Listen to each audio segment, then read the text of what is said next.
Greetings, Commanders. This is Stephen Benedetti, one of the community managers on Elite Dangerous, and you're listening to Loose Screws Podcast. Why would you be anywhere else? Come on down and listen. It's an awesome show.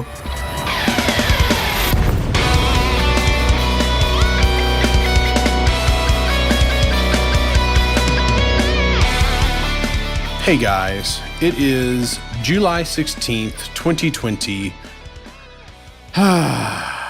It's been a week, and we just lost Haight, and he rejoined, and this is Loose Screws, and we're actually going to try to start the show correctly. Going to start the show correctly this week instead of looking at dogs pooping on the chat because I couldn't freaking concentrate.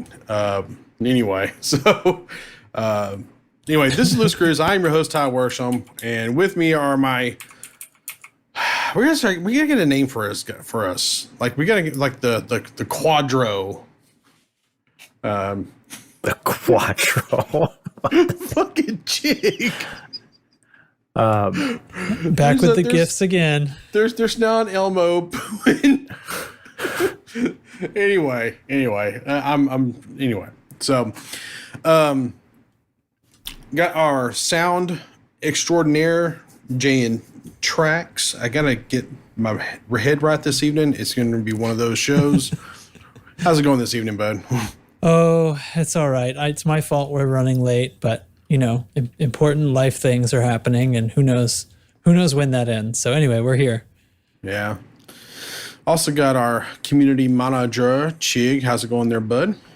I am doing well. I haven't been doing a whole lot of community managing because I've been working like 14-hour days. I just try to sneak in some CQC here and there lately. I just have not had time to play. Yeah, I'll have to tell you about all my stuff that's been going on because it's been crazy. But there's also there's have our admiral. We know him, you're on. We also have our admiral with us, Admiral NL Haight. How's it going there, Boudreaux? Oh man, it's going great.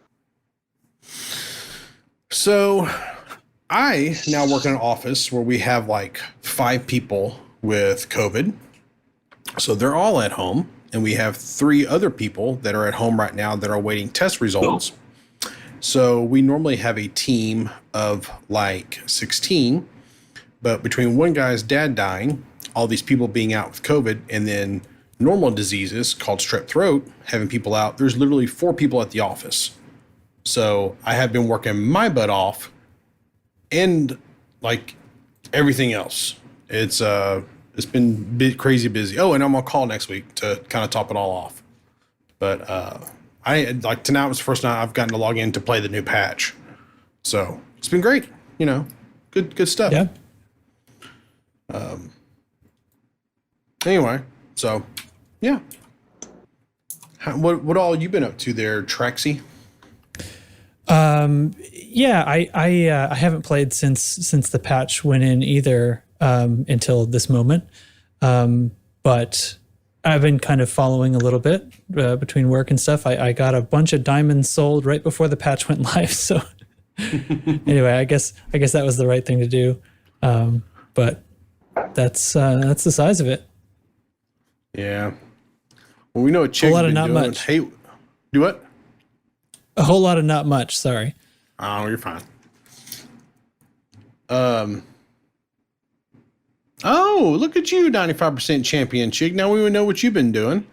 Getting close. I've been doing that, and I don't know. It's been hit or miss. People in there. Some nights there's a whole bunch of people. Then other nights it's been kind of sparse. So I don't know what's going on with it. What is the rank after champion? Hero. That's what it is. And then it's elite, right? No, then it's legend. Then it's elite.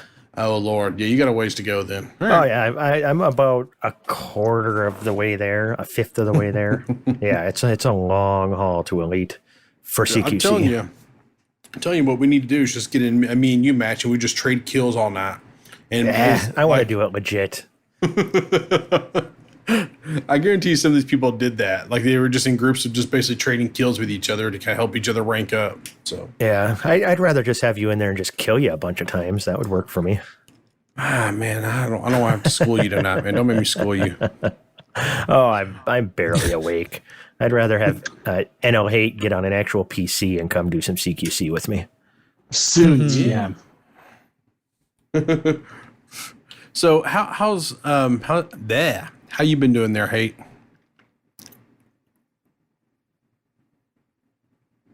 And we lost him. Gone. Is he gone? He's gone again. He's gone again. The phone. He's back. The phone. Real life's been running me over, and so has my ISP. Oh man. Yeah. So I get. Go ahead, man. Game relevant. I was trying to calculate how much the BGS has cost me in credits, because later in the show we're going to be talking about credits, and it has cost me a very pretty penny. I could have probably bought and put a lot of outfitting into a cutter with the money I've spent in the BGS. Is that like on donation missions and stuff? Yeah. Right. Huh. Well, you should stop that. But you are the admiral, so here's what you should do. You should start telling people that they need to do that. So, It's the fact that you've got that expensive fleet carrier to take care of now. That is why you're counting your pennies, right? That is an asset. This week it'll probably plausibly, unless Dub's numbers are wrong, for regular people it's going to be hard to make money. If you're Dub's, money will just apparently flow into your pocket. There's truth to that. I mean, well, we'll get into the whole conversation about money and stuff here in a minute. We got a lot to cover there. Let's go over the that's the main course. We'll get to we're at appetizer space right here. So first thing I want to bring up, and I put this in the wrong order on the notes here, but I do want to bring up the fact that Grant Imahara died this week. Mm-hmm. And if you don't know who he is, go watch a little show called Mythbusters, because that show is amazing. I don't always agree with some of their results. I know that sounds a little weird, because I feel like that some of their testing is a little what's the right word? Like it's a very small sample. Right. Well, sometimes it's a very small sample, and sometimes I think if you stretch things out, you get different results, But well, that's totally true. But it's a TV show, and they know that. They talk about that all the time. Yeah. But Grant Imahara, he was an engineer. He was a TV show host. He's a very smart individual. I believe he died of a brain aneurysm. He was he was kind of a pillar for the pseudo-scientific community, and I will not say growing up I watched him, but when I was a lot younger, I watched that show religiously. I used to love that show, and he was one of my favorite people to watch on that show, besides the red-haired girl. I can't think of her name right now. Carrie. Carrie, thank you. And it was real sad to see Grant died. I think he was young. 49. 49, yeah. Oh, man. I'm 41, y'all. Whew. All right. Well, it was cool to watch that show, how it developed, because it was, Jamie and what's his face, Adam, to begin with. Yeah. And they were like interns almost, Imahara and Carrie and the other guy. And then they just they moved more into the spotlight, and it was cool to see that. Yeah. It was really shocking to me, because I didn't even he kind of fell. I know he was doing BattleBots there for a while, and I think he did that other show with Carrie where they were like chunking pumpkins, with the catapults and stuff. Yeah, and those shows were cool, but man, it was really Mythbusters that I really enjoy watching him in. So it's a damn shame. He deserved better. So, and anyway, the other thing is that 51 years ago, and it's funny when I ask people, I don't ask this a lot of people, but I do ask people sometimes, what do you consider mankind's greatest accomplishment? And some people say, well, I'm going to say it's medicine, or some people say, I'm going to say it's, our system of law, our system of justice, even though it ain't perfect, it does a really good job. And some people say cheese, and our system of cheese. Yes. And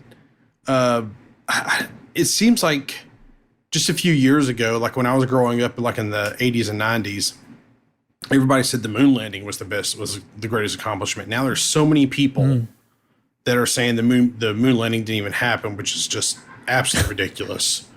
But today, 51 years ago, the Apollo 11 launched. And in 4 days from now, July 20th, will be 51 years of the day that we set foot on the moon. And since this show is about a space game, we would be remiss to not mention it and not remember the fact that 51 years ago is the anniversary of mankind's greatest accomplishment, because leaving Earth, getting there, is mankind's greatest accomplishment, and it's a damn shame we stopped.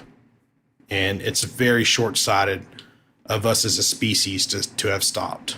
And I'm a firm believer that if we hadn't stopped, we would be so better off as a species and as a planet on the whole right now than if we had just anyway. That's probably right. I mean, their plans are being made now to start kind of going back in like a stepped fashion with eyes toward the future of making like little stepping stone bases and things like that the big competition is going to be China. Actually, they're probably going to be back up there before anybody. And this is a scary thing that I heard the other day is you ask a 10-year-old Chinese child what he wants to be when he grows up. The number one answer is astronaut. You ask a 10-year-old American child, their answer is a YouTuber. So that shows, we need to kick it in the ass a little bit. I read the same thing the other day, and it's a damn shame. I remember when I was growing up, I wanted to be an astronaut. I wanted to fly the space shuttle. Yeah.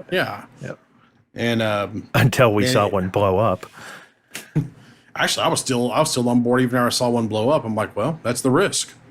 It for whatever reason, like, and I watched the Challenger explode live. Like, my teacher rolled it in. My second grade teacher rolled that damn thing in, and it was like, all right, here we go. And she exploded. She's like, oh God, she just turned it off and rolled that TV out, like, and just completely changed the subject. And everybody was like, what happened? And I was like, they died. They all died. Yeah, was every launch was shown on TV, and they'd wheel that in every single time back then. And then after that, it's like, let's not do that. Don't want to pull that trigger anymore, I guess. Yeah, that's a shame though, because it is. That takes a lot of guts to strap a rocket to your ass and be launched into space. And we should celebrate those people more. Well, really, on the whole, as a species, we should be celebrating scientists and astronauts and physicists and whatnot for their discoveries and accomplishments. And instead, we celebrate sports heroes and movie actors, which, on the whole, basically lie for a living. Yep. So, anyway. That being said, I still like Keanu Reeves. I think he's a great person. So, that was random. Keanu gets a pass. Are you guys aware of where Keanu Reeves lives? No. It's not your house, is it? Yeah. Above your garage or what? No. He lives a very modest life. Like, do you know where his money goes? He donates a shit ton of it. For a long time, he was secretly funding children's hospitals. Yeah. And somebody's got to secretly fund them. He donates a shit ton of his money. He just likes making movies. He's not interested in the money. I can't remember his girlfriend / wife's name, but after they lost the baby, like, his whole life changed. Like, he's never really been able to get his love life back together. He's lived a very tragic life. I know it's hard to say that someone who makes millions of dollars lived a tragic life, but he has. So. But think about that. I mean, he was Neo, man. He was in one of the biggest nerdgasm movies ever made, and he's just like the most regular dude. He'll just be, you see pictures of him just riding the subway. He doesn't have bodyguards, anything like that. He just goes around. He's just like this Zen dude outside of the movies, and you gotta love that. I mean, and hell, he's John Wick. And don't forget, to my knowledge, I think that Keanu Reeves is he's like a low-level martial artist. He's a damn good Musician, I've heard. Yeah, damn good musician. He's a damn good shooter. I mean, there's videos of him at the range or just stacking them up, man. You know, well, that gun fu stuff they do in John Wick movies and stuff. If you ever get a chance, watch that training videos that they do going through that stuff. It's some impressive stuff. Anyway, we got to get off Keanu Reeves. I could go all night about him. I mean, I'm not gay, but I could be for him. I'm just saying. So, him and Keanu's the one. Well, it's him and Schwarzenegger, so, you know. Wow, the governor. Robbing the grave a little bit, buddy. Wouldn't he be robbing the grave? I got you now. Right. Schwarzenegger? Anyway, I got it now. A little slow. So Grover Kiwi popped in earlier and said that he extended the Matariki Tiki Tour until the end of the month because some people have not had a chance to complete it. And cool enough, Frontier, I believe it was Benedetti and Garrido. I haven't got a chance to watch this yet because I just found out about it today. But they actually covered the Matariki Tiki Tour. And that is so cool they did that. I thought that was awesome. Yeah, that was really neat on their live stream today. Haven't gotten a chance to watch it either, unfortunately. But those they usually go down right when I'm at work, so I get like an email alert about it and can't watch. Me too. I actually sit down to watch it, and then we had some internet issues at work, so I had to deal with that. So, you know, had that going for us. No, I assume you guys, have you all completed it already? Yeah. I have not. I did not yet. I thought we were all going to go together next weekend. Yeah. Okay. I'll go again. I'll go again too. I forgot that the first day was Sunday, and then when I remembered, I worked late and I got home and I started doing it. I was like half awake, half asleep. And then all of a sudden in Squadron chat, Dubs says, Teflon, I'll give you 1 billion credits if you gank Chig right now. And I'm like, oh, Jesus Christ. I look and Teflon's in system with me. And I just high-waked to the next system and logged off because Teflon would have done it. I know it, that bastard. I was in chat with both of them at the time and he wasn't going to. I don't know. Teflon has chickening out though. Teflon seems to have no respect for fake human life.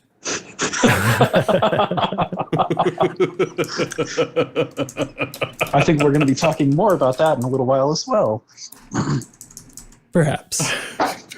The other big event, the other event going on at the end of this month is Alec Turner officially gave us the name for our SRV football event, and we're calling it Screwball. Which, why the hell we didn't come up with that is almost as bad as we didn't come up with deep screws instead of distant screws. I mean, we are just missing the ball here on names, gentlemen. Oh well. But he came up with the name Screwball, where we're gonna try to play football with with the original idea was a canister of leather, but he came up with the idea of a guardian ancient orb. Yeah, and these things roll better. They they just work better. So I have a buy order on my fleet carrier right now for 100 of these things, and Alec dropped 10 of them off the other day. I can't remember what price I'm paying on them. Here, I can actually look real quick. Let me go to my commodities market, and then let me try to. I don't have. Yeah, I can hit the right button. Go to the thing because I got to do the right thing. I got to scroll way down because we got a lot of commodities. Where's the thing that says Guardian Orb? I am buying 100 of them total. So there's 90 left, and you can make 15 million on them. I have the maximum buy price set up. I can't make any more. I can't give you any more dollars on it. All right. I want all of your Guardian Orbs. So if you want to sell some Guardian Orbs, drop them off at my carrier. So I definitely need a lot because I got a feeling we're going to destroy the shit out of them when we do this. Yeah, they're going to fall apart. Yeah. But we're going to have fun doing it, and I can't wait. So July 31st, we're going to do it around 8 p.m. Central Time. Sorry about you, Europeans.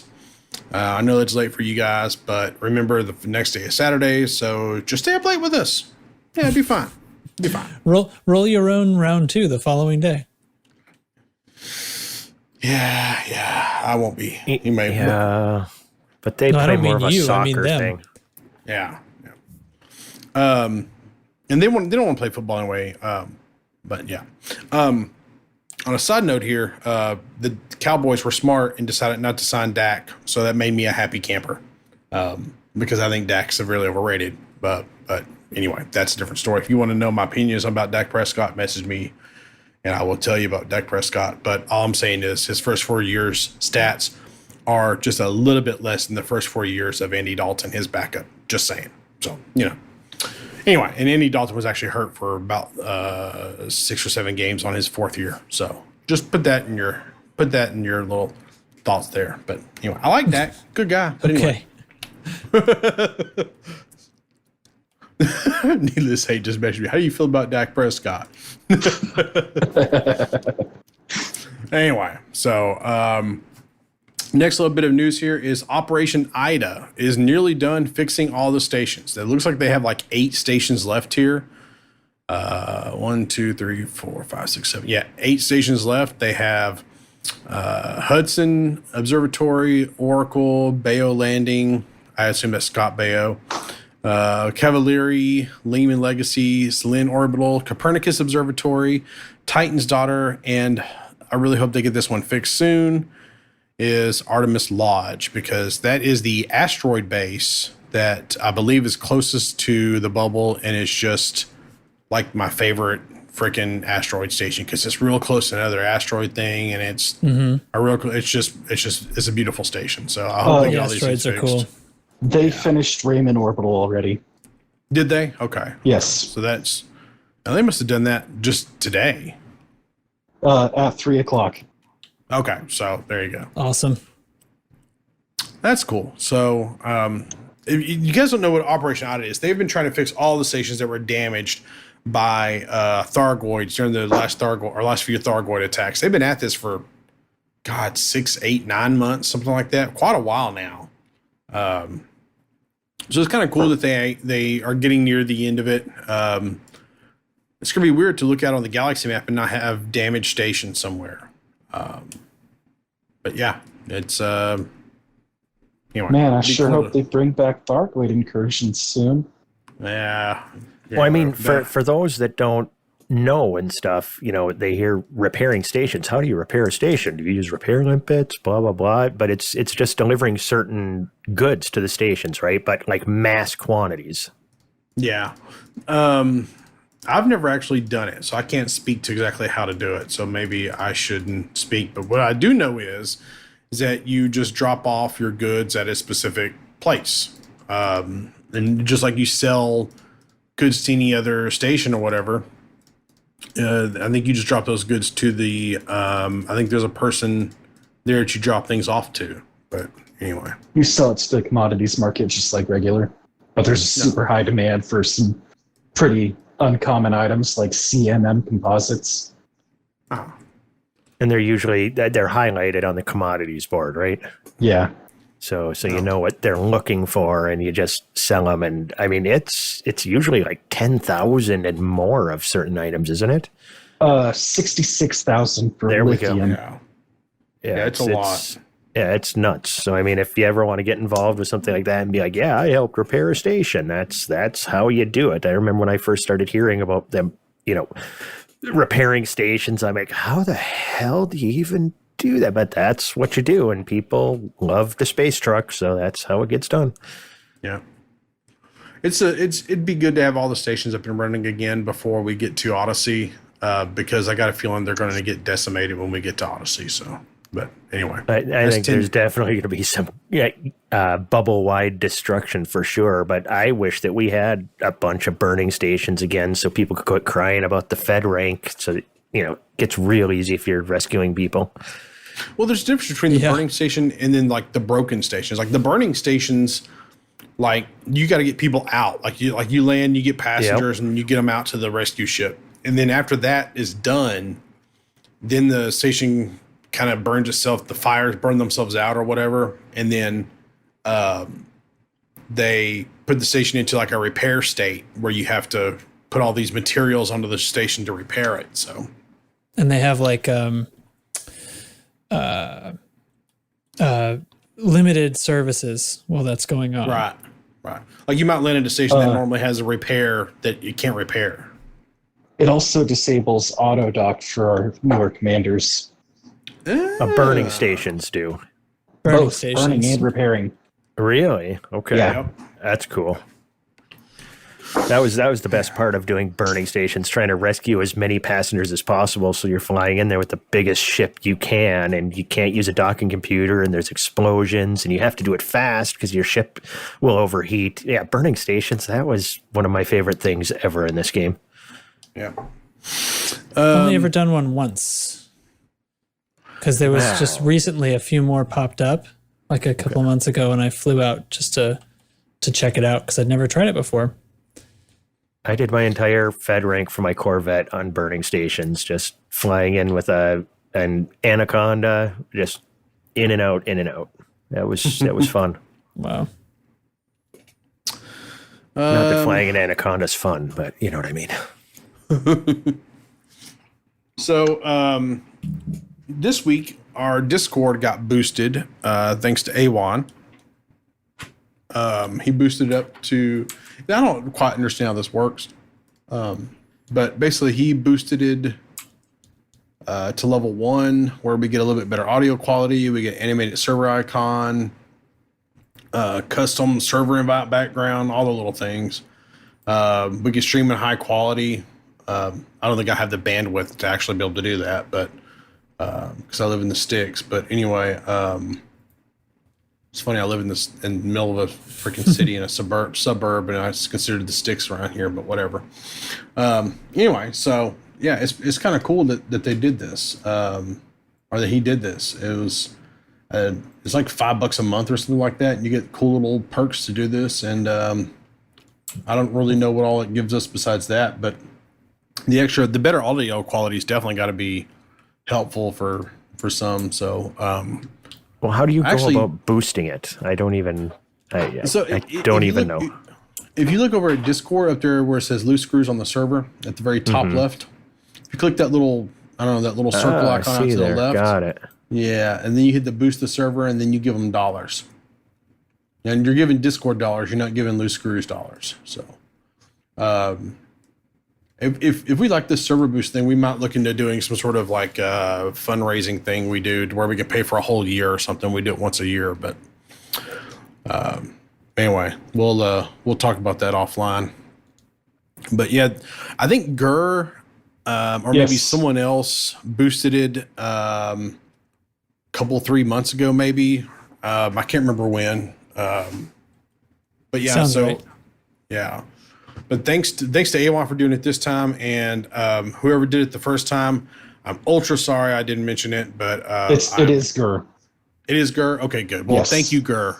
Thank you, Gurr, for doing it the first time. I'm sorry I did not mention it the first time, but I probably happened while I was going through my breakup and stuff, but all that's over. So anyway, I'm able to pay more attention now. So until work shit happens. But anyway, I think that's all kind of little stuff to go through before we get to the faction update. Oh, one other little note I do want to talk about. Next week, so it's been asked before by a couple times, but next week I am going to do my hardware breakdown for the mid-year, which I will probably change whenever the new NVIDIA cards come out, so we'll have to do another one. But we're going to involve everybody. Everybody's going to kind of, put together like their dream build, their mid-tier build, and the bottom tier build, and we'll go through them all and discuss why we think that they're the best stuff. Unless by chance we have another, patch that completely blows up Elite Dangerous. But anyway, but we'll talk about it in a second. But anyway, hey, do the faction update. We finished our election in V740 Cassiopeia and are now in full control of our secondary system, our first secondary system. Our war in Bumper, even though it's a much smaller system, has drug on forever. And now we're just 20 influence points away from our next election in the Bumper system. And then that should secure our third station in the Bumper. We'll be in control of all three of the stations that you can dock in Bumper. We are now public that we're attempting a coup in Kwama. And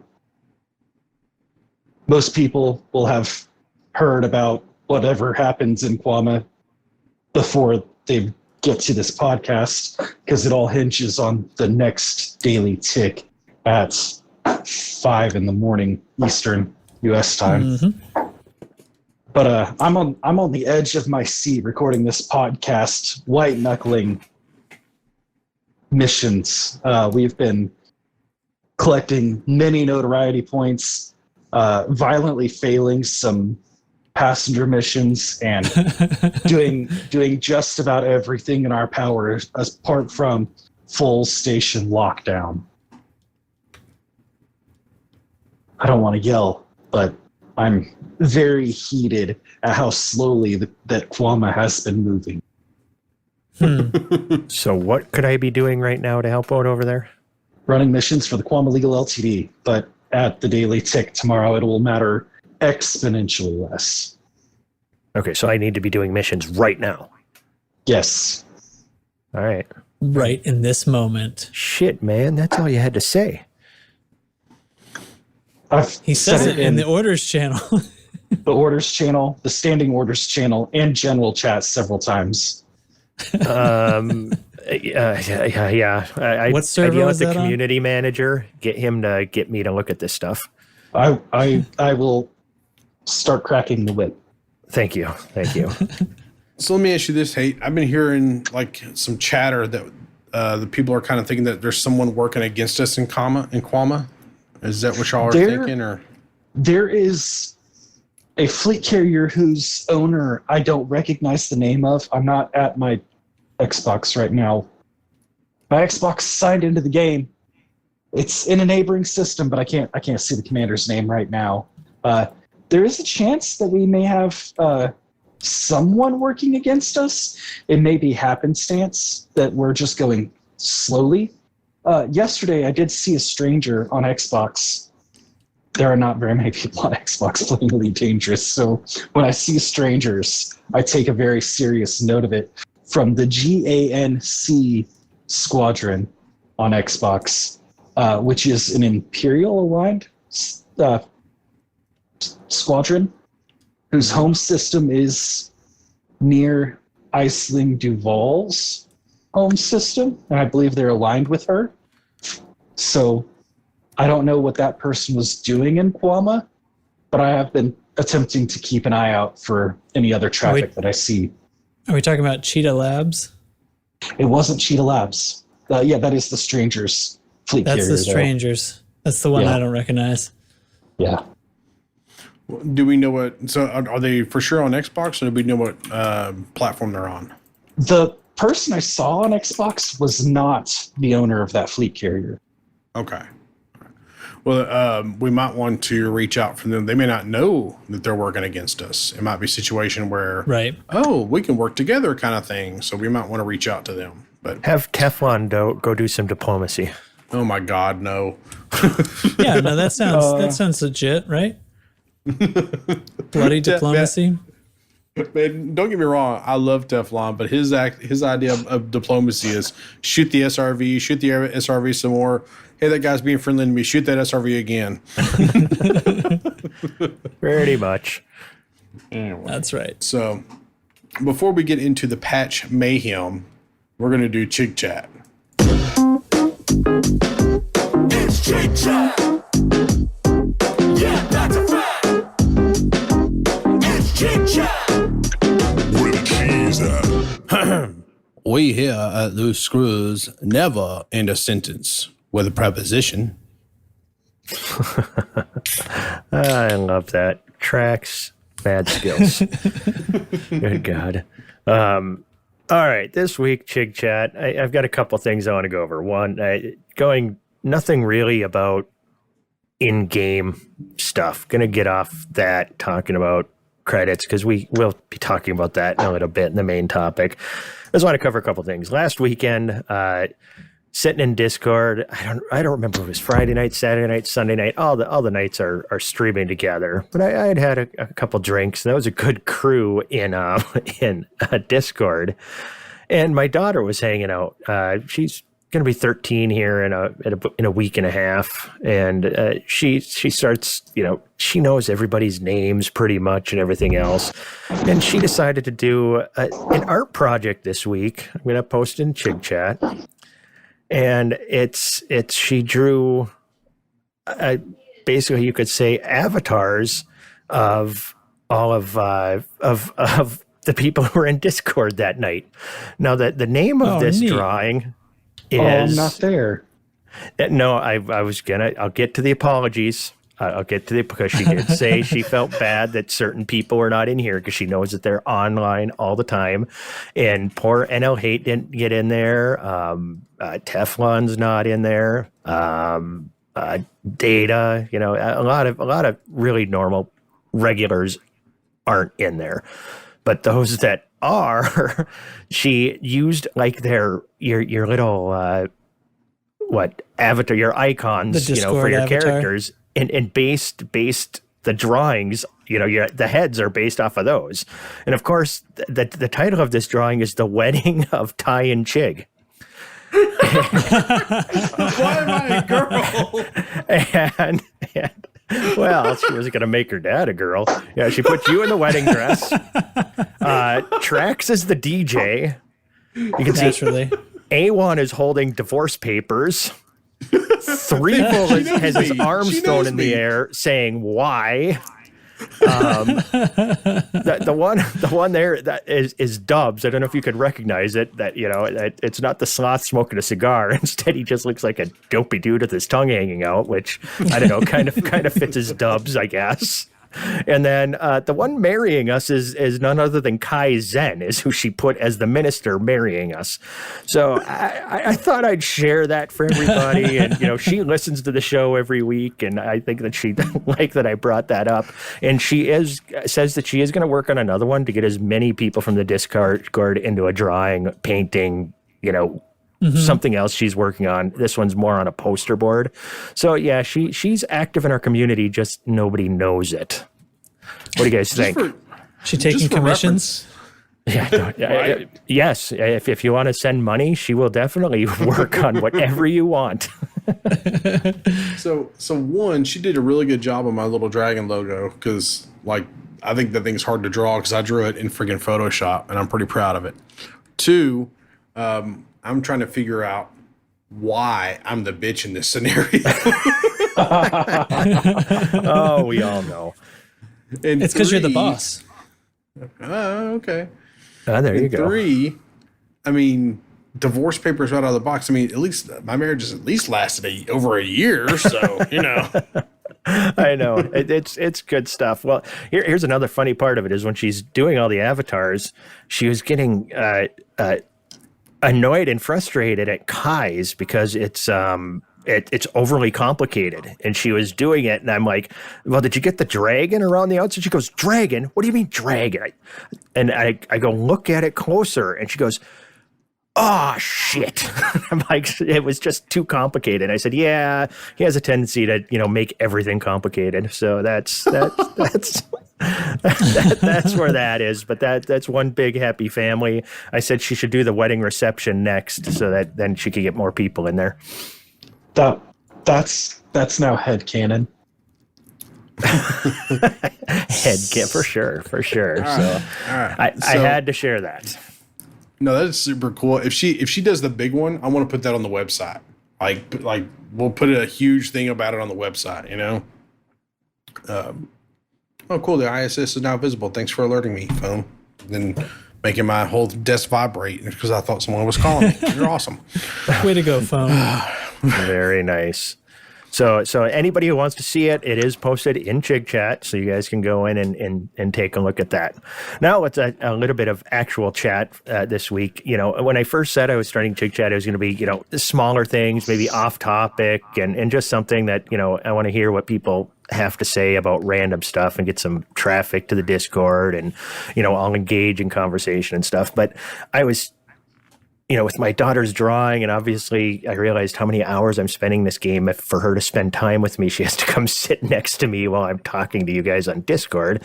I was thinking, man, I've got a lot of hours, and I'm going to tell you how many hours I have in this game. Let's just say it's a lot.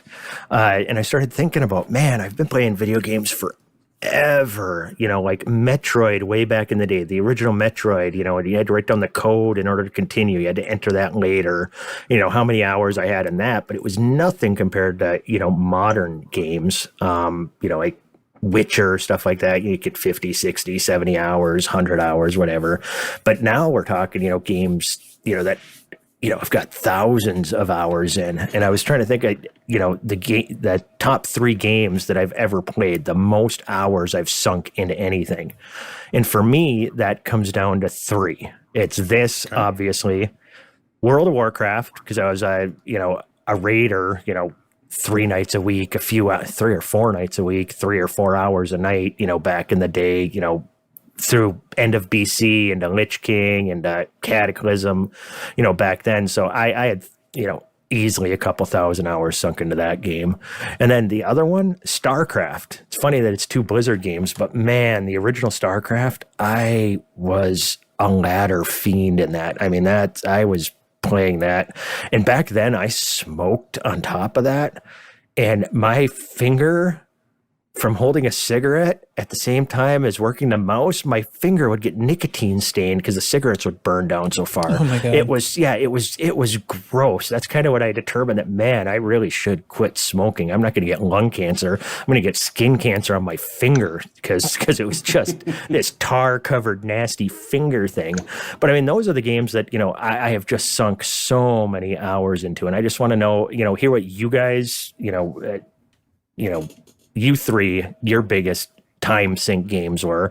Then I want people to come on the Discord and tell me what games you've played, because I'm always looking for another time sink. You know, we only live once. What's your biggest? Yeah. Let me go last. Okay. Okay. Then let's hear from Trax first. Yeah. Okay. So before I picked up Elite, since getting Elite, I've basically not played anything else. I tend to be kind of a one game person. But before that, I had a lot of hours in like Fallout 3, Fallout 4, New Vegas I never finished, but like Skyrim and Oblivion, these sorts of things. I played like the whole Dishonored series, usually got like 2 playthroughs out of those. And now we've gone back a lot of years. I mean, and then other than that, there were some things like a couple of the Modern Warfare games. I played a lot of the multiplayer for a while, and then there was Counter-Strike before that, and now we're all the way back to like, you know, 2002 or 3 or something like that. Yeah, not that many games overall. It's just, I would get like kind of a lot of hours. I mean, hundreds. I mean, is Elite Dangerous your most hours at this point, or do you have a game that would be more? Okay. I have like 580 hours on Steam, and that's before I got the headset. So that's, 15 months ago. And I haven't been playing anything else. Good God. So, yep. Yeah. I don't know if I can see what my Oculus time is, but yeah. Wow. What about you, It's Hate? a lot. I'm going to go in chronological order. It's been a lot of games. In '99, I got my first N64, and with it, I got a game nobody had heard of at the time in my very small town called Battlezone 64. And I played the campaign on easy and normal and hard, and the strategy version of the game on hard, and then I played the Russian version and the third faction version on easy, normal, and hard. And then I started trying to make the game harder for myself because it was all I had. And I probably had like 600 or 700 hours in this N64 game. That what's the maximum amount of storage you can slap into one of those discs? The cartridge. Oh, not much. Not much. After that, I would play Halo 2 at church. And their youth program when I was in high school allowed students after class to go to church and then play Halo. And I would go and I would play Halo. And I probably sank like 400 or 500 hours in only in the space like after class for a few short hours or on Wednesdays up until the youth group actually started. And then I got my first 360 and I probably sank 2,000 hours into Gears of War 2. And then, several months later, I got Modern Warfare 2. I got to 10th Prestige on 2 different accounts. Wow. And kept playing. I've lots of excellent stories about Modern Warfare 2. And then the multiple iterations of Minecraft, I probably have another 2,000 hours in. And I just passed 1,000 hours on Elite Dangerous. Now, are you usually just playing one game at a time, or do you have some overlap on some of these? Gears and the Call of Duty, I had some overlap in, but I haven't played any other games this year at all. Gotcha. Now, what's your story? Or no, go ahead, finish. All of my Elite that I've of the time that I'm tracking has been since December 30th of 2019. More than 1,000 hours this year. Wow. Yikes. Okay, you win. Guess that's why you're the admiral. So what about you, Ty? Let's hear this history. I'm not going to go into the whole NES or SNES history because I was very poor, or my family was very poor. And I got a regular Nintendo when everyone else got a Super Nintendo. And I got a Super Nintendo like 2 years later. But it was late. But, all I had was like Super Metroid, the Mario Brothers, and A Link to the Past. And I have no idea how many hours I put into A Link to the Past. Let's just say that I zero liked it. That's where you go through and you beat everything without actually dying. I zero liked it. And I found all the things. Like I had all the heart containers, all the items, everything, every treasure chest you could open was open. Even it just contained rupees. I had everything. It was my perfect account. But so I went ahead and pulled up because the game I've definitely spent probably the most sheer time on total of my life is probably World of Warcraft. And I have no idea how much time I spent in that game because I remember it was right before or right after Wrath launched. And someone said, "Hey, what's your /played?" And I hadn't looked in a while. So I was like, well, let me look. And this is on my main tank character, my little dwarf that I had been with. In the way I played World of Warcraft, I only had one character and a bank alt. I didn't have a bunch of alts. Now, right now, I got a bunch of alts, but at that point, I had my main character and I had I actually had a couple of bank alts. And that was it. I had one character. I did a /play on that character and it said 500 and some odd days. And I'm like, I'm not even going to look anymore. I refuse to look. So do the math on however many days it said. I think it said 503 days and some hours. I can't remember what all it said. I just remember seeing 500 days, and I was just like, "Oh, whoa, we got to stop looking at this shit." But I went ahead and did the math real quick because I looked on Steam, and Steam says I have 2,094 hours on Elite Dangerous, but the stats inside of Elite say I have 2,222 hours on Elite Dangerous, and those go back because Steam, you got to remember, Elite wasn't always on Steam, so you got to go by those stats, not by your Steam stats. Oh, it says in game. Yeah. If you go to your codex and go to your, I think it's stats page after that. But Okay. yeah, it's BRB.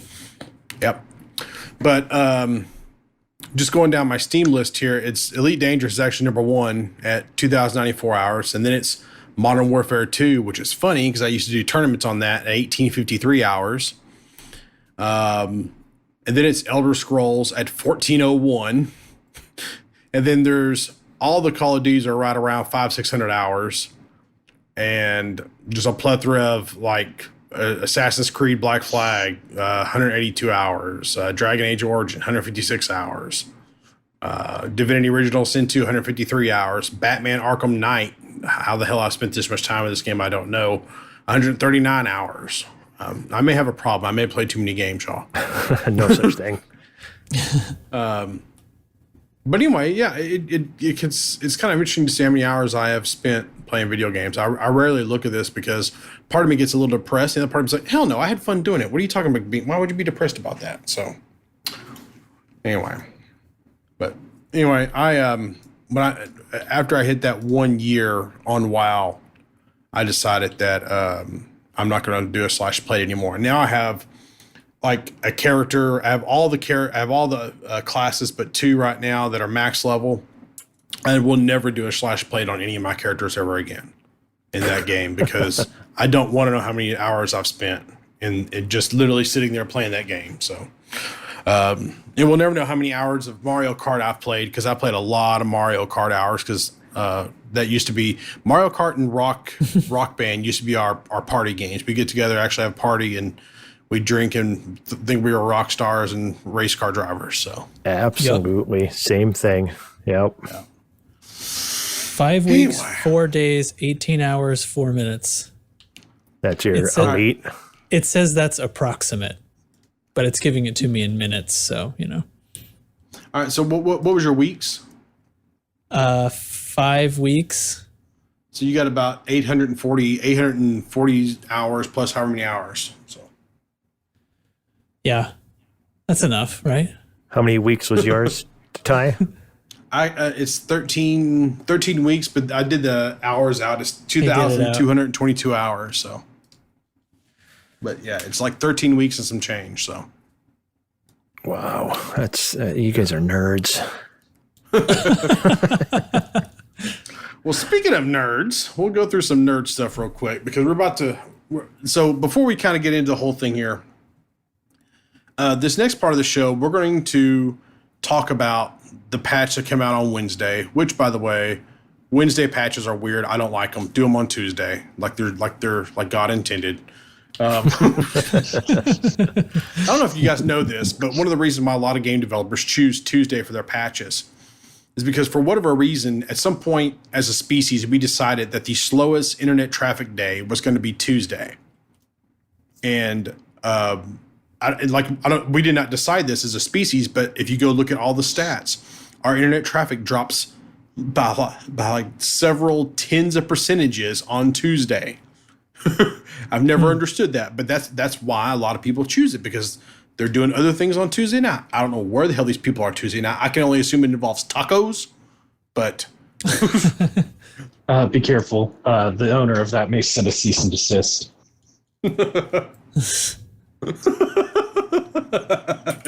Too bad. But anyway, so that's why they picked Tuesday. So to have a Wednesday patch is just a little weird to me, and I don't like it. Go back to Tuesday and do things right. But anyway, we're going to get into some numbers.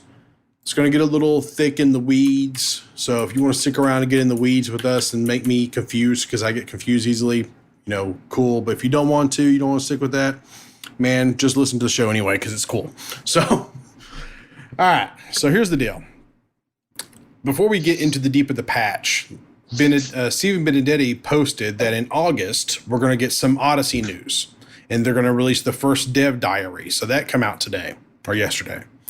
So that's super cool. We're just 2 weeks away from August. They don't have a date as far as when in August. We just know it's going to be in August, which I'm betting is going to line up around the second week of August because I believe that's when Gamescom originally was going to be. I'm thinking it's going to like the 4th through the 6th. I'm betting it's going to be when they're going to release some more information about Odyssey. Hopefully, they'll be able to tell us a little bit more about what features they're going to have, what features they're not. Can't wait for that. We'll wait for that. So let's get into this patch. Let's talk about the good stuff that they fixed, and then we'll get into the mining stuff. Okay. So real quick, they got a bunch of bugs that were fixed with fleet carriers, with transactions amounts, setting the price of a commodity on a fleet carrier greater than $1 million was fixed. The issue which led to some fleet carriers having a service only partially installed was fixed. I'm not real sure how. That's weird. I know.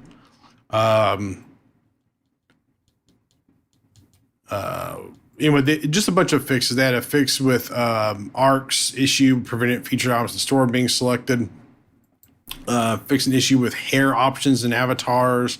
Just, a bunch of fixes, which we were happy with. They did some stuff with stabilities with fleet carriers. They also had some stuff down here, but they're working. They're aware of the issue. They're gonna do some more stuff to make it more better. Anyway, so and then the mining thing. Then the mining thing happened. Number one, they fixed the bug, and people were actually upset about this. I don't get where if you launched a fighter, it would restore the subsurface deposits on asteroids. They thought they fixed it, I guess, was it last week, but they actually fixed it this patch. And apparently people were upset about that, but I don't see how you're upset about that. That's an exploit. It shouldn't have been happening that way. And then we get to the mess, because this is a mess. It really is. I say it's a mess because I think it's fine. I don't think they did anything wrong. I think they actually balanced things the way they should be balanced. But I also think that they let it go on so long that they kind of dug themselves into a hole. And I don't know how you go about that. So let me read the patch notes, what they actually did with mining here, and then we'll talk about what they did, or some of the problems were with tritium. And we'll go from there. So a bug with material distribution in overlapping hotspots was fixed, and hotspots themselves were rebalanced. Now, the effect that each hotspot has on the base rarity of a commodity has been doubled. To counter this, hotspots of the same type which overlap will be less effective. The aim of these changes is to reduce the massive impact of overlapping hotspots while still ensuring they provide a higher yield than non-overlapping hotspots. So that's a lot of time, Chig. You just linked this time in a while. Anyway, so what this to me means, they're saying, hey, anything that overlaps, you're not going to get anything extra out of it. But anything that doesn't overlap, you're going to get the base rarity will be doubled. So you should get more stuff out of it. I think they're saying it should still increase the yield a little bit to have it overlapped. It's just not going to be as much as before.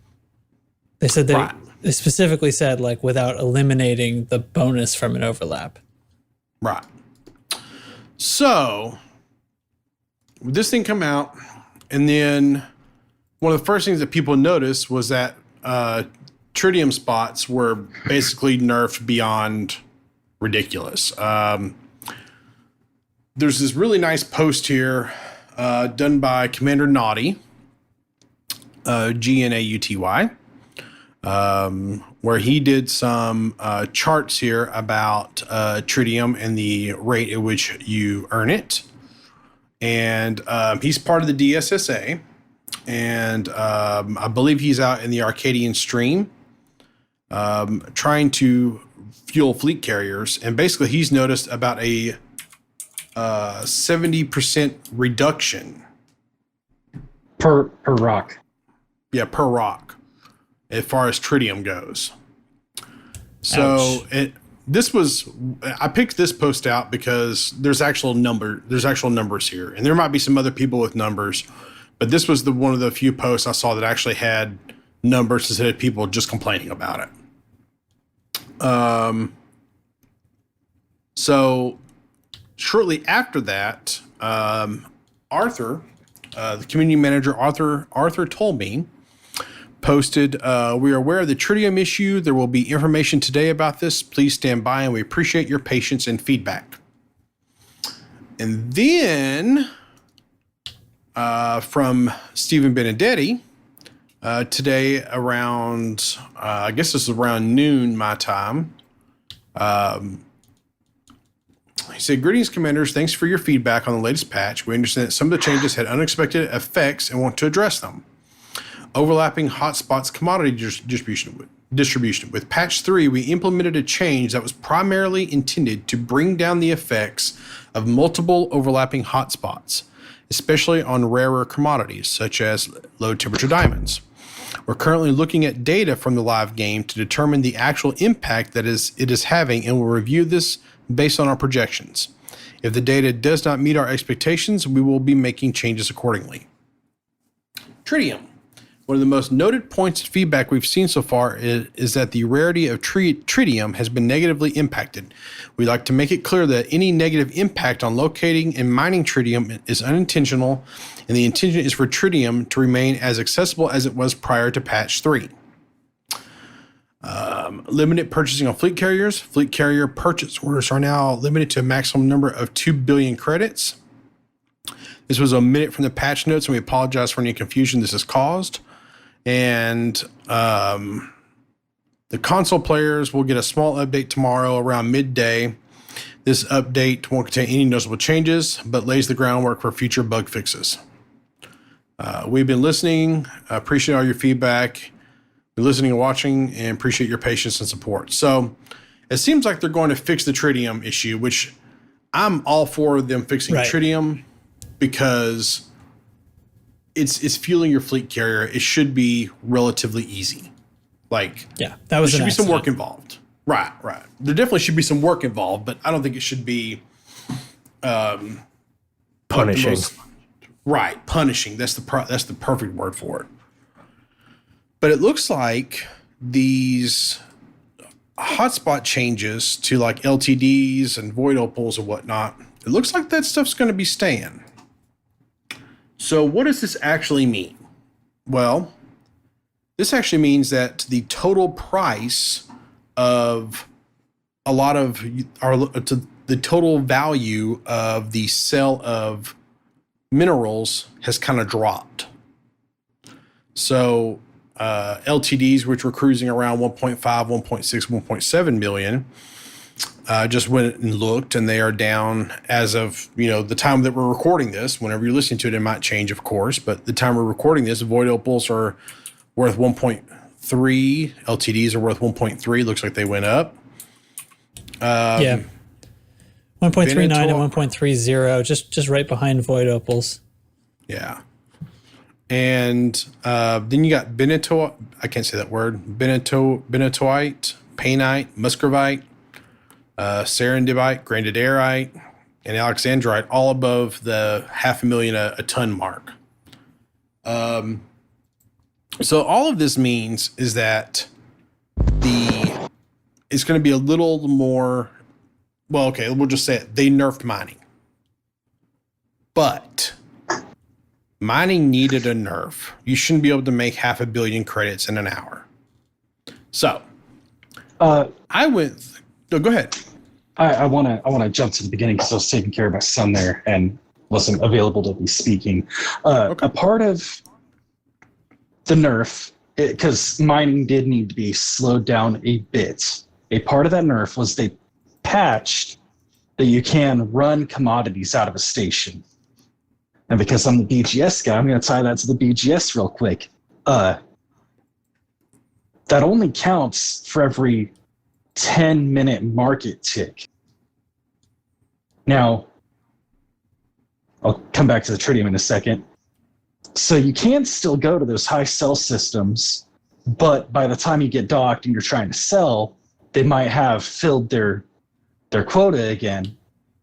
So you may have to wait for a secondary tick and then just have to be on it, like you're trying to buy tickets for Comic-Con.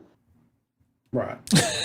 Yeah. The tritium stuff, they've already issued an apology and they are going to be patching. They accidentally inversed where the commodities in a hotspot should be doubled. They're actually reduced by half. Yeah. And because the market part is a BGS thing, right now NR is tracking a whole bunch of tritium for only 4,000, but it's at a bunch of different stations with only one available. That is also a bug that they do intend to patch soon, TM. Yeah. So, in the middle of all this, I reached out to Dubs, and Dubs was cool enough to go run. He ran he took his crate out, and he found a single non-overlapping LTD hotspot, and he went mining. And in 44 minutes, he filled up his 128-ton crate with 31 tons of alexandrite, 47 tons of LTDs, 15 void opals, 18 grandiderite, and 17 tritium. Now, he does say that he passed up about 10 SSDs in order to save room for the more valuable cargo. Tritium. He passed up tritium deposits and ended up venting like 30 into space or something. Yeah. So total for that sale was 94 million. If he was able to get to all the stations that actually had those values. Right. So even if you took half of that, that's still 50 million an hour.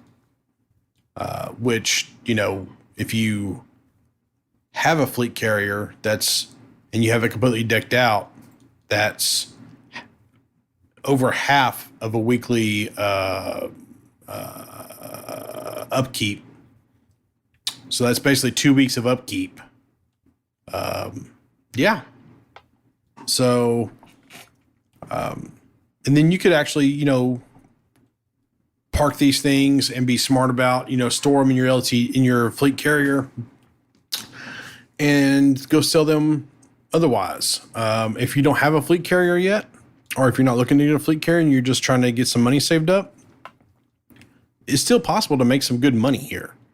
I remember running rares and getting like a 50,000 credit profit. I thought that was a good profit. I was like, oh man, that's good. That's good. Back in my day. Yeah, I know. We walked through the snow uphill to school every day, both ways uphill. I still bought our Corvette before the mining rush. Exactly. I did. I bought the Corvette and A-rated it before there was a mining rush. Okay, these fixes, just my comments on it here, just real quick. I like that I like and I don't like. It was neat to have these places where a bunch of people are converging. Then you got, Boran chat and all that stuff going on. But it was just kind of silly that that's where you had to go. The meta was so meta. There were a couple places where everybody had to go. This to me says that you won't feel obligated or forced to go to these specific places to mine. Now you can find your secret little hidey hole mining place and go. Because Dubs made another run, at a void opal hotspot, and he got 49 low temperature diamonds and 78 void opals in 48 minutes. And at that sale price, that was 150 million in less than an hour. So, I for one really, really like this. Makes it more realistic, makes it so you're mining for more stuff, you're accumulating, you don't have to be specifically going after all of one commodity, which to me blew my mind that, the price in the whole galaxy didn't just drop in the dirt with everybody selling low temperature diamonds. Now, it spreads it out. Finding the right station to sell and getting the timing might be a bit more of a challenge now, but you got to wait and see how that shakes out, especially, it sounds like they're going to be making minor tweaks as we go forward, especially to fix the tritium thing. Because, you definitely can't make tritium harder. That just seems ridiculous, but they did acknowledge that was not intended and they are going to fix that. But otherwise, I really, really approve of this change. Well, okay, Trax, let me have your thoughts, man. Go ahead before I chime in. Okay. Yeah, the spirit of the changes I super like. As it was, funny to see everyone in one system or two systems really, because it'd be like whatever the hot new mining system was plus whatever the hot cell system was that week or day or whatever. Other than that, funniness, it was irritating. And plus with all the fleet carriers all in one system, it was insane. And the game would freak out. I would be in my headset and it would like pinwheel for a while because the server was just freaking out so much. And that's really disturbing. Oh boy. So here's the thing. I think the changes they implemented are buggy and weird. Dub's got good numbers. I've been out in a Void Opal hotspot having entirely opposite results. I'll tell you what, I can find tons of tritium. Tritium is everywhere. But I have a I've buy been out order here for that, my guy. Well, my carrier needs some, dog. But anyway, I've been out here the entire podcast, and I've gotten 5 Alexandrite, 16 Void Opals, and 8 Granditerite. I'm in a Void Opal hotspot. And I found 65 tons of tritium. Also, I think some buggy stuff is going on because I keep like shooting a prospector at asteroids and having it say that it's depleted. Now, I'm not doing lasers. I'm just doing cores and subsurface. And I'm finding asteroids that are depleted already. I don't know what's up with that. I have broken 3 Void Opal cores so far tonight. And only one of them, I could actually hit the surface deposits inside. So I just cracked one. I cracked one a while ago, and I'm shooting the abrasion blaster ravenously at the spots, and they're invincible. They're invincible surface deposits. So the only thing I got out of it were the couple that were floating around, and everything else is just sitting there. I logged to menu to see if that would fix it, and then I flew around for a while some more, and I just cracked one now, like as I started talking, and there's like a dozen Void Opal surface deposits that are invincible. So game's pretty bugged right now, not having similar results. So I don't know. I'm thinking it's more than just we got our numbers slightly wrong. There's some other background stuff going on here that might not be so easy to see. Interesting. Should we have had hey, go ahead and do your take on things, bud. It's definitely steps in the right way, but there are a couple of, for what I've had, minor bugs. Obviously, Mr. Trax here's getting some moderate bugs, but it's going in the right way to balance. It's going more towards the right way, towards a balanced economy. Trying to tiptoe into that. What are you afraid of? People going on a tangent. All right, so here. All right, I think we all kind of agree that mining needed some sort of balance pass because it felt it made the value of things really seem small. And I mean, when you can earn a vet in 20 minutes in 20 minutes in a LTD hotspot, then what's the real value of a vet? It takes away from the awesomeness of it. If you can earn a fleet carrier in 2 weeks of farming LTDs, then what's the real value of having a fleet carrier? So I think we're all pretty much on the mindset that it definitely needed a balanced pass. That being said, I feel like the happy number is about 1 million per ton of anything. I mean, you can flex around a little bit. Surely, Alexandrite should not be as valuable as Void Opals, but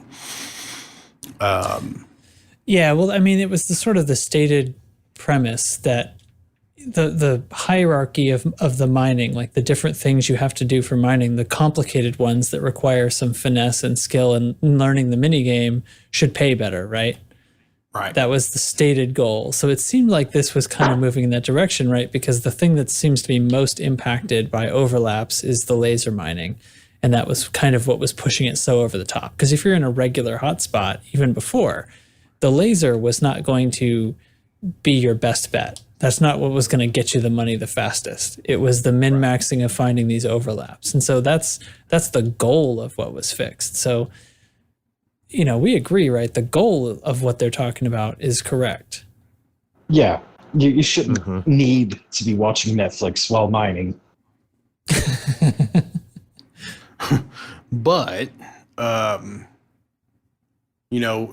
so correct me if I'm wrong, like the order of difficulty should be surface mining and then subsurface deposit mining and then core mining and then invincible surface deposits. Yeah, that should definitely pay the best. Yeah. So if you can actually crack one of those, that's your 10 billion. Yeah. Found another one. We'll see. It's only the void opals that they can't be harmed. I got the alexandrite, so I just found another alexandrite core, and this one's probably going to work fine. Stupid cheap mineral. It's 583,000 right now, man. So yeah, well, void opals are 1.4 almost. The thing that kind of bothers me about this patch, and maybe I'm thinking about this wrong. Yeah, this was a bug patch, but we didn't get a chance to really test this patch. And I kind of feel like if they're going to make these great big sweeping changes to mining, which is clearly a volatile subject for people, and maybe I don't know if it even really should be. Well, this comes off though as something that's more like the proverbial knobs we talk about, or the figurative knobs. We never talk about literal knobs. This seems like them trying to just kind of turn the knobs a little bit, and it just got all out of whack. Yeah. Yeah. The thing I've been seeing a lot about people about this is people saying, well, like there was this chart I saw on Reddit where people are like, you clearly see where people stopped playing today because of like the whole nerf to mining and crap, and like the Steam tracking thing, which I don't know how accurate that is because that's actually a third-party website. But it's it's pretty clear that the number of players dipped down for this, and it's like it's titled "Why Frontier Why," and I'm like, I don't think they did this to really hurt anybody. I think they did this to fix things because mining has been kind of broken a little bit. Hold on, okay, that's terrible, right? Like, so the insinuation here is that there are people who just mine, right? So if mining is that much fun for you that you will play the game to mine, but if you can't mine, you won't play the game, what difference does it make how much money you make from mining? It doesn't cost a lot to make a mining ship. What on earth are you spending your money on if there's nothing else in the game you want to do besides mine? Mining is not as good or messed up for a few days. Maybe try combat, the thing that everybody wants to do so bad that they think it should pay as much as mining. Give me a break.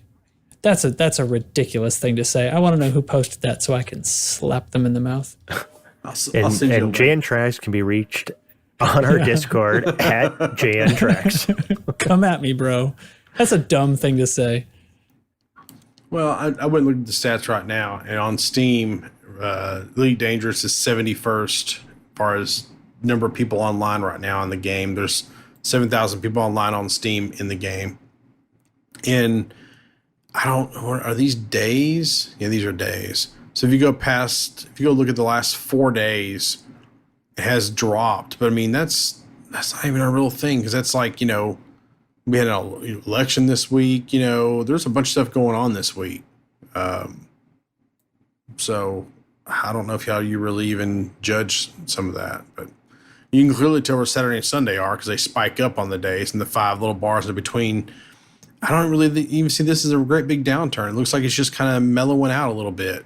It just looks like the slow taper you have since fleet carriers went. The peaks are just a little bit lower each week than they were previous. Yeah, I don't see any real downturn regression to the mean.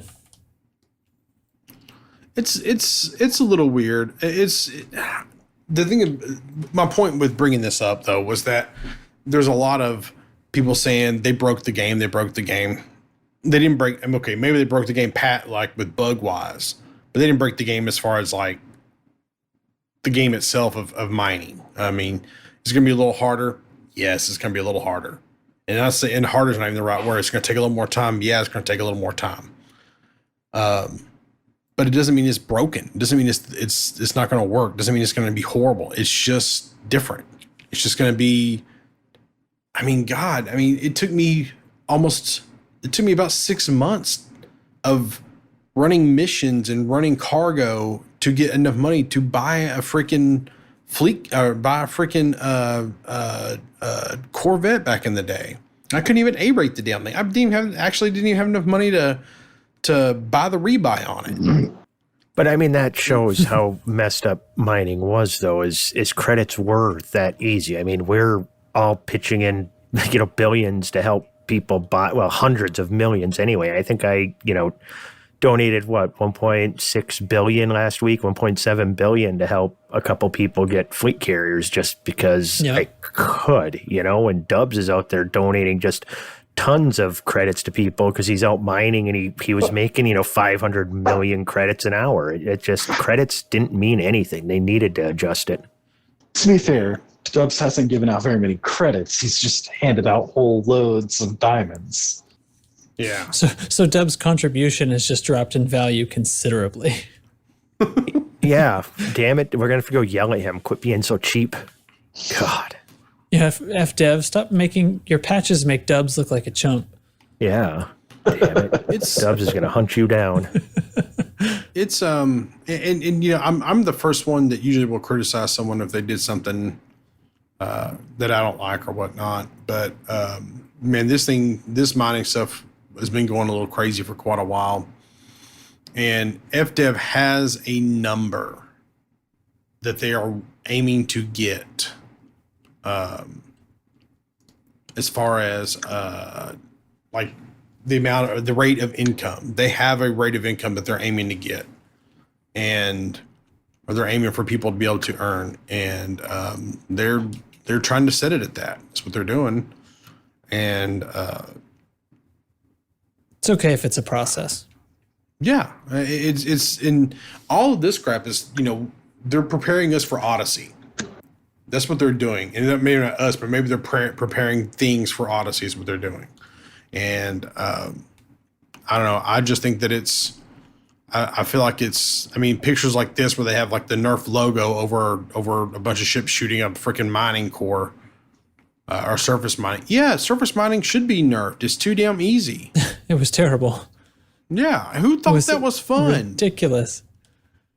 Maybe doing it with your friends and stuff. Okay, but God, I this is how I watched the entire Office series. I sit there and okay, this one's depleted. Moving to the next one, and what? That's what I did. Especially the bonus you get in a wing that doesn't happen for the other more interesting kinds of mining. Yeah, and I think the subsurface mining, those doing the subsurface mining deposits, I think those are great. Like where you have to time out the release and stuff. That is the fun shit right there. I think that's more fun than core mining. It's fun, but core mining is so much cooler. Yeah, I think it's in a good spot to do both. It's not that hard to outfit a ship for both. That's what I'm doing right now, and it's a good balance. I just the laser was dull and it didn't feel very good. That's stupid to me. I don't know. Whatever. It's still there. Thing about this, the other thing about this is that I hope this fixes having 700 fleet carriers around the same planet in a star system.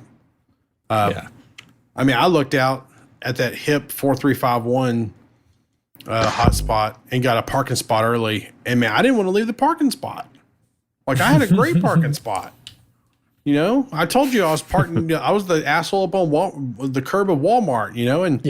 And I've already left it. I'm back in Bumber, and now my fleet carrier can be useful again. But man, I didn't like being out there. I was like, I want to go play with my friends, but I want to leave my parking spot. Man, that's not gameplay. Come on.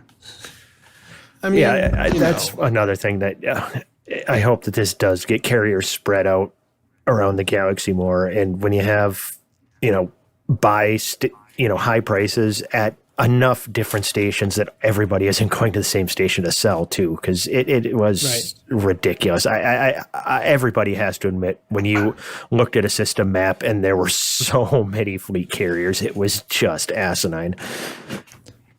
It was crazy how long it took it to load and everything. Yeah, for sure. It was stupid. So the last thing I want to say about this, and then I'm going to let you guys just talk about this as much as y'all want. I kind of feel like, okay, well, let me ask you guys this before I get into that. Should we have got a beta on this? Absolutely. No. You can't do betas for stuff this small. I agree. This is a little numbers tweak. Any player testing would have prevented the very large bug that has the DSSA frozen en route. Yeah, but for when you're just trying to tweak numbers a little bit to run a week-long beta, hope that people step away from their mining to go play in a beta to see if mining is going to be the same. I don't know. I prefer something like this, just thrust it on the players and then figure it out after.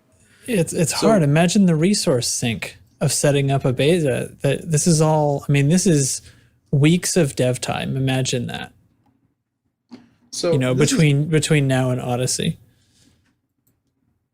This is kind of what I think. So I hear what you're saying, Hate, about a beta, but here I'm going to disagree with you. The deal with them doing a beta on this, and in regards to the DSSA, I would challenge that by saying how many of those DSSA guys are going to hop over into the beta and then mine Tritium to be able to answer to FDev, is it still working? Because I bet you very few of them would, because they're going to be concentrating on getting their carrier where they're supposed to be. So that is a very solid argument at the DSSA facet of it. But even it really feels like they didn't even do internal testing on this. It always seems that way, doesn't it?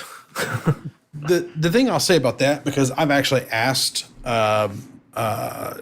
community managers when we've interviewed them about, I don't think I did it live because they couldn't really talk about it, but I did ask them, do you got, what's y'all's internal testing process? And one of the things they did say that I can say is that, they definitely have a testing process that they go through, but, they employ 500 people and not all of them are working on Elite versus the thousands of people play this game. There's only so many things that they can test. And it's a very small sample. A good example is like what we did tonight with Dubs, where yes, we have some very good numbers from Dubs, but that's also Dubs because, Dubs is kind of a ridiculously good pilot. And to go along with that, it's a very small sample. I mean, we're talking about 256 tons of ore mined versus the thousands or millions of tons of ore mined daily. So when you, just like with anything, if you take a little bit of data and say, okay, well, this is factual. Well, it may not be once you extrapolate it out over the millions and millions of times and be like, well, in these small instances, yes, it is factual. So they may have tested it and said, yeah, the tritium income looks good. And then once they got it out and extrapolated it out, like, oh yeah, that's actually bad. We shouldn't have done that because we didn't extrapolate it out. Well, they can't. Yeah, maybe they should have ran a beta to say, guys, test this. But with everything going on right now in the game, I don't feel like enough players would have gone over and played in the beta for them to be able to get enough data to be able to say, yes, this is broken. Yes, this is working. Yeah, that's what I'm saying is you wouldn't have, you need, on something like this, you need as much data as possible. And the best way to do it is just throw it on the live server. Because, I mean, this is obviously, this isn't affecting anybody's combat, their exploration. Well, sorry, DSSA. Yeah, you know, it is messing with you guys right now. But, you know, BGS stuff, I mean, I don't know. I just, you want as much data as possible when you're tweaking numbers. And I think just throwing it on the live server was the way to go. Yeah. They get it fixed in the next week and nobody's going to remember this. It's not like when, you know, the September update that it seemed to break everything. I mean, you couldn't engineer your ships, for Christ's sake. You know, that was different. Yeah, the September update was a great big debacle that they should have beta tested. Yeah, and that's why they brought back beta testing, is because of that debacle. Because it was a major thing that touched on all kinds of aspects of the game. This is like numbers. Touch on every aspect, yeah. Right. Now, here's my follow-up argument to that. So Trax is experiencing a clear bug in the game where after you blow up the void opal, you can't hit the surface deposits with your abrasion blaster. They're indestructible. Yeah, we're about to test that again, by the way. So, you know, a good argument, you know, there would be, you know, did they test internally? Did they test core mining? And if they did test core mining, why did they not notice this? Is it just a situation where there's something with Trax's setup that's just that way? Is it something about the ship he's using, and then maybe it's the slot he's using? And that's just it. You know, if you know, like I said, the knobs turned in numbers, this shows that it wasn't that simple. You know, if you're getting bugs like this, it definitely there is something else going on. But I don't know. But so you know, you can make a good argument either way there, as far as like actually discovering bugs, but as far as like figuring out the rate at which you earn ore, I don't think the 100 or, I mean, if they have 100 people working on this game and they have, we'll just say they have 80 people assigned to Odyssey, because that's probably where the lion's share of the people are right now. If you had those 20 people testing this game, you're not going to get a big enough sample size to be able to say the rate of tritium is fine, the rate of void opals are fine. You're just not. And it would really be a waste of their time to beta test it, or to do a big beta test. I'm sure they did a small beta test, but void opal core is still invincible. So that's the third one. Alexandrite works fine. So I guess I'm off to the issue tracker. Yeah, I'm about to say, make sure you submit a deal on that. So, but anyway, last thoughts on all of this. I'm gonna start with you, Hate. Serious steps in the right way. Yeah, maybe they didn't need a beta, but maybe they also should have seen some of these bugs during internal testing. Okay. I can't disagree on either one. I think you got a good points. So, yeah, I just don't know what the difference is between internal testing and what happens. I mean, what unpredictable things can happen? Can they really have a server mirror there that will behave the same way? You know, and if they really could, then why would any bugs like this happen? So I think it might be just some unavoidable thing that you just need bodies. It's the only way to get around it. I very deeply agree. Chigurnowski? I've never been called that before. Yeah, that's a fun one, man. I will agree with everything that everybody else said and say Ooga Booga. That's all I got. Well, my last thing I'll say on it is this: if you're really that upset about mining, take a deep breath and come up with a good reason why.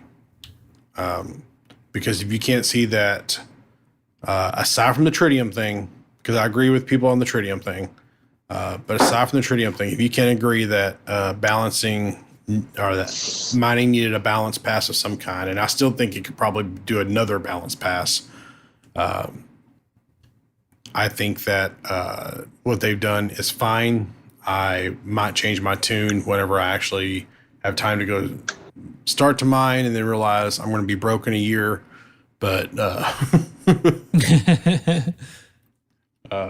guess we'll cross our bridge when we get there. So, but right. I'm also confident that Frontier made it very plain and clear with the whole beta process with fleet carriers, where they released what they thought felt right, and then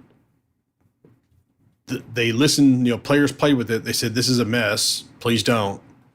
And some people went even further and screamed and said, "Don't effing do this," and etc. And we ended up with what we have now, which is great fleet carriers, aside from the really strange, I have to have a Type 9 to fuel my fleet carrier issue. But anyway, the fuel transfer hose ships gets a lot of use, is all I got to say. But we I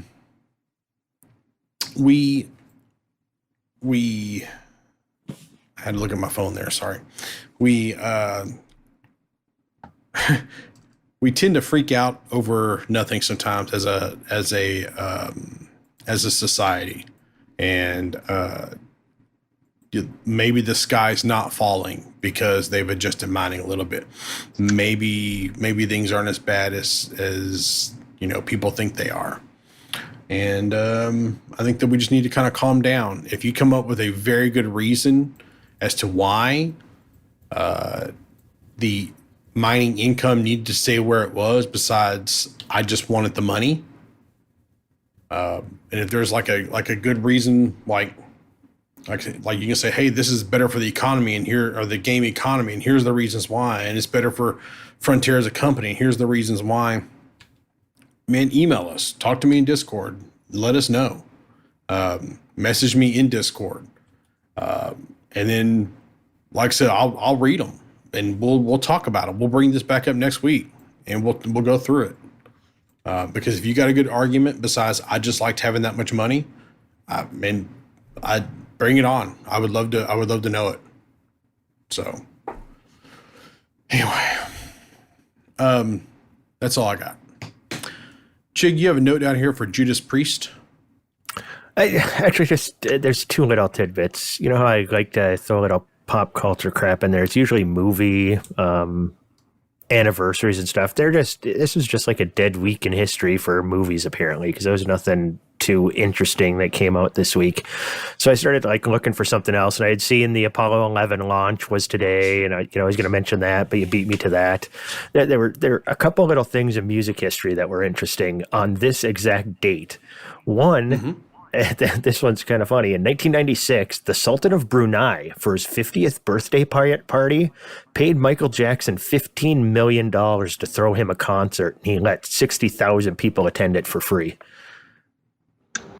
What? Yeah, the Sultan of Brunei paid Michael Jackson $15 million to perform a concert. Royalty in the Middle East are often far more philanthropic than you'd expect.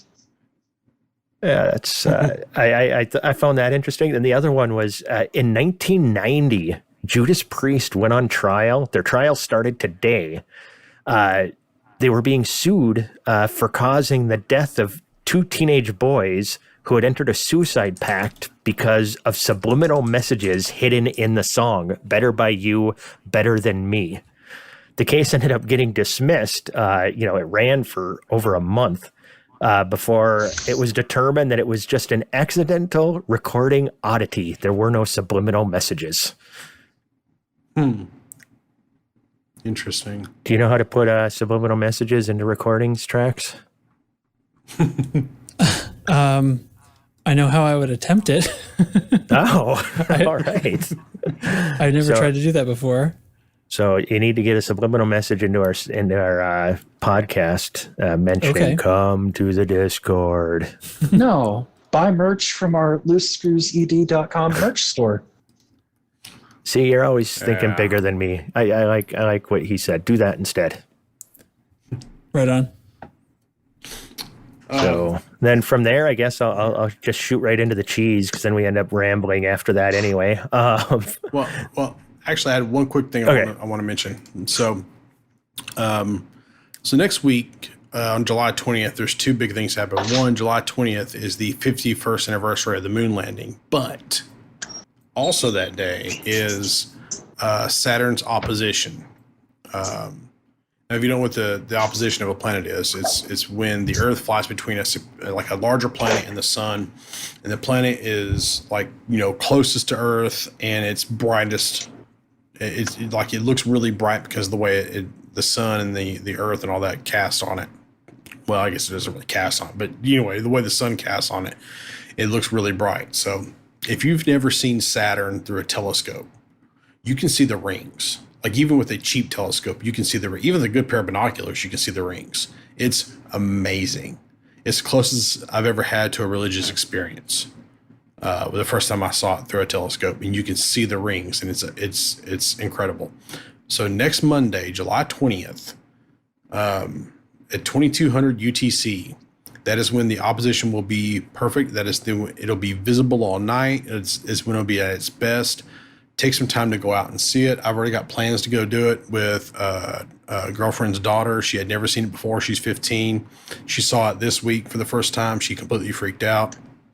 We're going to do it again Monday night, and it's going to look really freaking cool. So I encourage everybody to do that. So I have a pretty decent telescope. My daughter wanted one a few years ago for, I think it was her birthday, and we'll bring it camping and stuff. And that first time looking at Saturn and actually seeing that the rings was super cool. But for me, it was cooler seeing the Galilean moons around Jupiter the first time you see those. It's surprising how far away from Jupiter they were. I expected them to be like right up close, and I'm like, that was super cool to me. Space is just awesome. That's why we play this game.